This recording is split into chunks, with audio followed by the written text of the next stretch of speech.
Hi YouTube, welcome to another edition of Horror Hounds, and for this video I thought it would be interesting to go through some big Hollywood celebrities that started out in horror. So either their first film was a horror movie or one of their early films was a horror movie. So I'll start with one of the more obvious ones. First one we're going to look at is Johnny Depp, who was in A Nightmare on Elm Street in 1984. So in that he plays the boyfriend of Heather Langenkamp. It's a pretty good role. Nothing too outstanding, but I think he does a really good job in that performance. I have heard Johnny Depp mention it a few times, although it was back in the 90s, but he seemed to be okay with the movie, and he did come back for a cameo in Freddy's Dead, so he must have been cool with it. And I know he was a good friend with Wes Craven. He did sort of cite Wes Craven as being the guy that gave him his big break in Hollywood, and I know he was always thankful to him for that. I did see him say a few words when Wes Craven passed away, and he had all good things to say. So, yeah, I thought Johnny Depp was awesome in The Nightmare on Elm Street, and he seems to be cool with the movie, which is awesome. Next up, we have Kevin Bacon, who was in Friday the 13th in 1980. He plays one of the camp counselors. Again, not the most memorable role, but he does have the iconic death of the arrow going through the neck. And on that note, he did go on record of saying that image from Friday the 13th is the item that he is asked to sign the most from fans, which he said freaked him out a bit, having to sign that picture over and over again. But yeah, the Friday the 13th image is the thing he's asked to sign the most, which makes me very happy. But he seems to be cool with the movie, and if you live in the UK, you might remember he did some commercials for EE, which was a phone network. And in the commercials, he reenacted some of the characters that he's played in movies. So there was like Apollo 13 Bacon, Footloose Bacon, A Few Good Men Bacon, and they were all part of the adverts. It was really funny. But there was one of them, and he actually played Friday the 13th Bacon, complete with the arrow going through him, which was just insanely cool. I can't believe they referenced Friday the 13th in a domestic UK commercial. So that made me very happy. So yeah, Kevin Bacon is awesome in Friday the 13th. Next up, we have Jennifer Aniston, who before becoming really famous through Friends, she was in Leprechaun from 1992. She's sort of the leading lady in that movie. I think she's really good in the film. I think she does a good job, and Leprechaun's a cool, albeit silly movie. I do know that Jennifer Aniston is not a fan of this movie. She has gone on record of saying she does not like it, and she was terribly embarrassed by the movie and thought that it would ruin her career.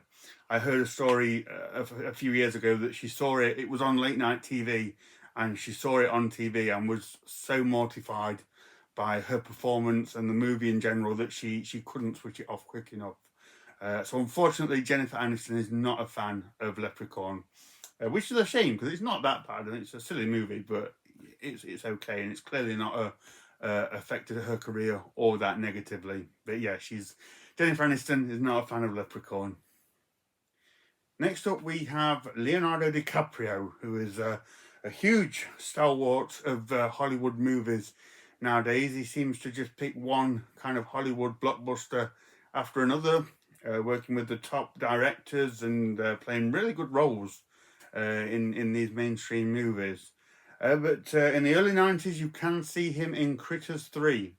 Leonardo DiCaprio plays a child actor back then, and he's a character in Critters 3, one of the kids that hangs out in the area around the apartment block where the critters are attacking.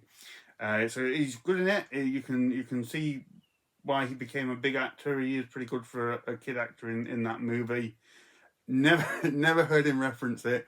Never heard Leonardo DiCaprio mention Critters 3. I'd love to ask him about it. I don't know how he would take that, but yeah, it definitely would be Critters 3 that I asked him about if I met him. Next up, we have John Travolta, who was actually in 2 horror films.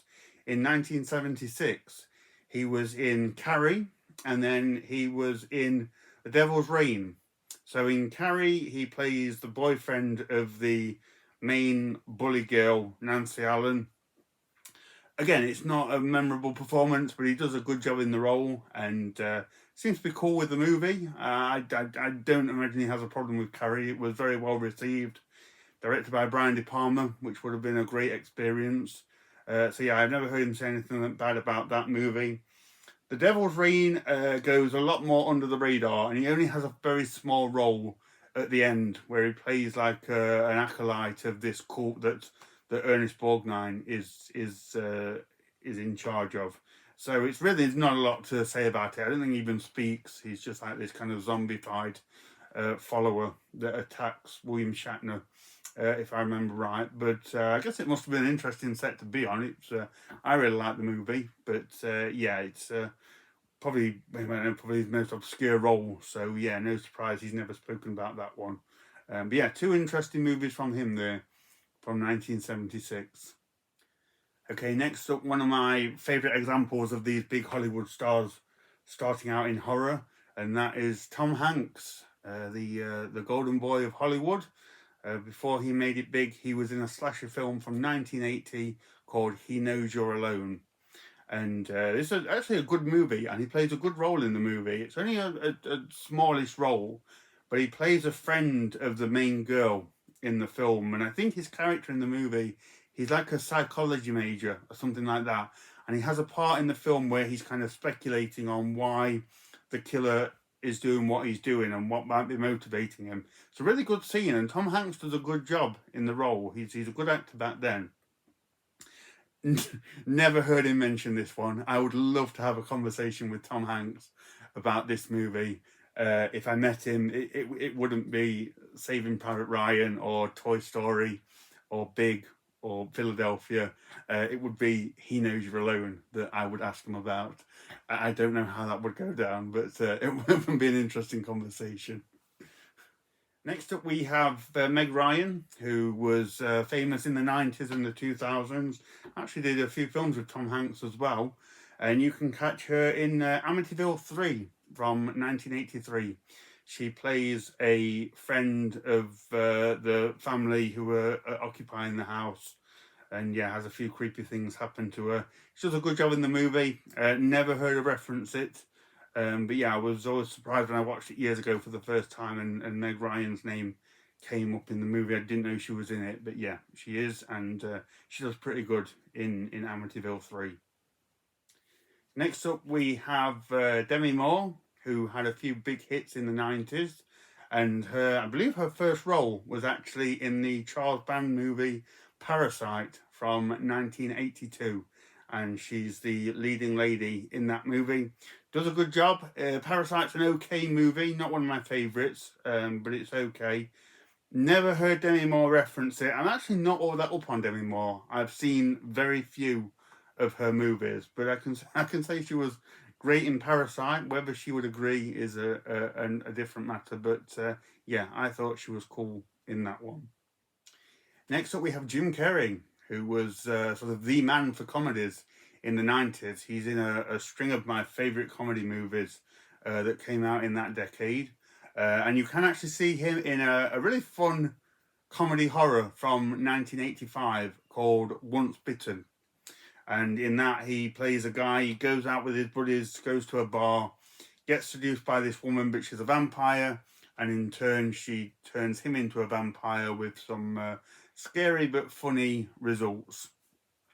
And I think it's a good film. Jim Carrey's really good in it. He makes a surprisingly good vampire. He has good facial features for it. Never heard him mention the movie. I don't know if he'd have a problem with it. I think it holds up okay. It's got a few good jokes in it. It's very 80s. It looks very 80s, but it's a fun film to watch it now. So hopefully he still sees some merit in Once Bitten. Next up is Paul Rudd, who has become a big comedy actor in recent years, and recently has been in the Marvel Ant-Man movies. You can see him as a younger guy in Halloween 6 from the 90s. He plays a guy in that. I believe that was his second film. after Clueless, and I think he was credited as Stephen Rudd. He was using his middle name for a while before he moved to Paul Rudd, but it is him in that, and he's been really good in the movie. Actually, I've come to like Halloween 6 more over time, and he's a really good part in it. Plays a good part in it as a friend or a boyfriend or something to the main girl, and I think he's, if I remember right, he's looking into the Michael Myers case or something. It's been a while since I've seen that one, but I always remember being impressed with Paul Rudd's performance in that. So yeah, he is in one of the Halloween movies, Halloween 6. Next up we have John Wayne, who I'm sure needs no introduction. John Wayne was in one credited horror movie, and it's a movie called Haunted Gold from 1932. It's a pretty obscure movie, so obscure I've not even seen it. But apparently it's not entirely horror, it's still got its western elements. It's set around a gold mine or something, and some bandits are trying to take over, but there's like a ghost or a phantom down there that they have to do battle with.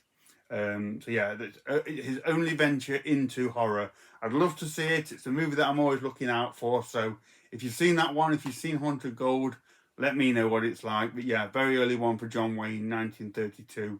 And yeah, there is some suggestion of a haunted gold mine or something in the film. So I thought I'd throw that one in. A bit of a wild card selection. Okay, next up, I thought I would just throw in Michael Kane, who was in The Swarm. Certainly not one of his early movies. He'd been acting quite a while since then, but it's a pretty cool one. Cool killer animal, killer bee movie. I say that. Michael Caine did actually go on record as saying that was the worst movie that he'd been in. I thought he'd go for Jaws of Revenge, but no, I have heard him say that The Swarm was his worst movie. I think it's pretty cool. It's a pretty awesome movie. They kind of incorporate the sort of disaster movie that was popular in the 70s and mix it with killer animal, killer bee sort of plot. I enjoyed it, but apparently Michael Caine was not that keen on it. And the last one on this list is Bill Paxton, one of my favourite actors, and one of his really early roles was Mortuary from 1981, where he plays a bit of a creepy guy in that one. It's Christopher George who's the main guy, and he's looking into some deaths and some creepy stuff going on in and around this mortuary. And Bill Paxton is this weird high school kid who may or may not know more than what he's letting on. It's an interesting role for him. Small role, but it does have some prevalence to the story, and he's really good in it. Never heard Bill Paxton talk about it. Unfortunately, he's no longer with us now, which is a massive shame because he was awesome. But yeah, you can see him as a young guy in Mortuary from 1981. So there you go, guys. That's a few big Hollywood celebrities that started out making horror movies. I always find it interesting to see the early horror works, and in particular kind of how they react to them in this day and age. So let me know what you thought of that. Hopefully you found that interesting. Let me know if I missed any off, and let me know if there's any big actors that you've seen in grimy little horror films. I'd love to know. So thank you very much for watching, and stay tuned for more videos.